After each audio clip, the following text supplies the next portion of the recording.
একটা রাষ্ট্রযন্ত্র তার সকল মেকানিজম, তার সকল শক্তি ব্যবহার করে একটি টার্গেটেড পিপুলকে হত্যার চেষ্টা করেছে। তাদের সকলেরই একটা পরিচয়, তারা কেউ ছাত্র হতে পারে, কেউ জনতা হতে পারে, কেউ নারী হতে পারে, কেউ বৃদ্ধ হতে পারে, কিন্তু সকলেই মিলিয়ে একটা পরিচয়, সেটা হলো তারা বৈষম্যের বিরুদ্ধে আন্দোলনে এসেছে।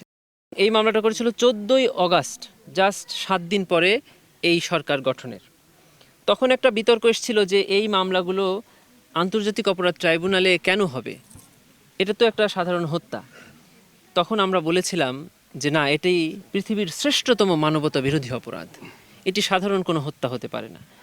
এই আলিফ আহমেদ সিয়ামকে যিনি হত্যা করেছে, সে আলিফ আহমেদ সিয়ামকে চেনে না, আবার আলিফ আহমেদ সিয়ামও চেনে না যে তাকে কে হত্যা করেছে, কিন্তু তারা পরস্পরের শত্রু হয়ে গেছে। কেন?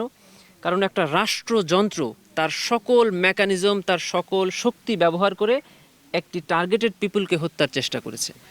তারা হলো তাদের সকলেরই একটা পরিচয়, তারা কেউ ছাত্র হতে পারে, কেউ জনতা হতে পারে, কেউ নারী হতে পারে, কেউ বৃদ্ধ হতে পারে, কিন্তু সকলেই মিলিয়ে একটা পরিচয়, সেটা হলো তারা বৈষম্যের বিরুদ্ধে আন্দোলনে এসেছে। যেহেতু এই মামলা দিয়ে ট্রাইব্যুনালের প্রথম মামলা শুরু হয়েছিল, অতএব আমি মনে করেছি যে আমার এইখান থেকে লোকাল ইনভেস্টিগেশন যেটা, সেটা শুরু হওয়া উচিত।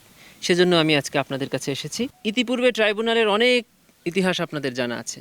আমরা কথা দিচ্ছি যে এই ট্রাইব্যুনালের সে সকল ইতিহাস মুছে আমরা এমন একটি বিচার এই জাতিকে উপহার দিব, যে বিচারের পেছনে কোনো প্রশ্ন থাকবে না। যারা বিচার প্রার্থী, সেটা আসামি হোক অথবা বাদী হোক, প্রত্যেককেই ন্যায় বিচার দেওয়া হবে।